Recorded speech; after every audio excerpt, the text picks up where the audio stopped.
Bonjour à tous, l'Académie de droit fiscal ADFPC est très heureuse de vous convier à une nouvelle formation qui se tient le 29 octobre prochain de 14 h à 17 h sous forme de webinaire.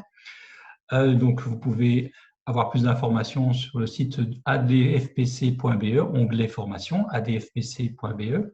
Cette formation de 3 heures, agréée bien entendu par nos instituts, également par l'Institut des agents immobiliers, l'IPI, sera consacrée à 3 axes.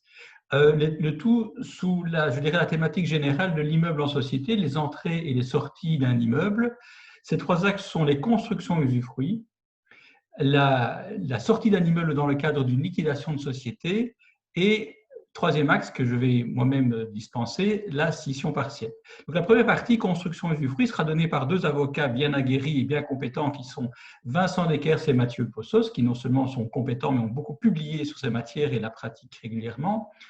Nous verrons donc avec eux la question de la valorisation de l'usufruit, l'évaluation notamment par le SDA, les risques de taxation sous forme d'avantages en nature, la problématique des travaux, des valorisations, des améliorations, le problème de la sortie d'usufruit, notamment l'indemnisation est-elle nécessaire, bref, toute une série de questions passionnantes qui vont être examinées avec les conseils avisés de nos 2 avocats, Maître Dekers et Possos. Deuxième partie, Monsieur José Dehaas, qui est avec qui je travaille et qui est conseiller fiscal, se focalisera sur un exercice relatif à la sortie d'un immeuble d'une société qui est en cours de liquidation, sortie sous forme de vente ou sous forme d'attribution.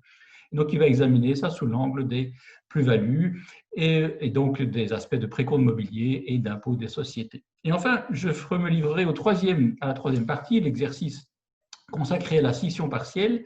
Alors, la scission partielle, c'est une mécanique qui n'est peut-être pas très connue, en tout cas, elle l'est un peu plus pour l'instant, mais elle reste quand même relativement confidentielle. Elle est pourtant très importante puisqu'elle vise notamment à se défaire pour une société d'un patrimoine, notamment immobilier ou opérationnel, en vue de faciliter sa vente.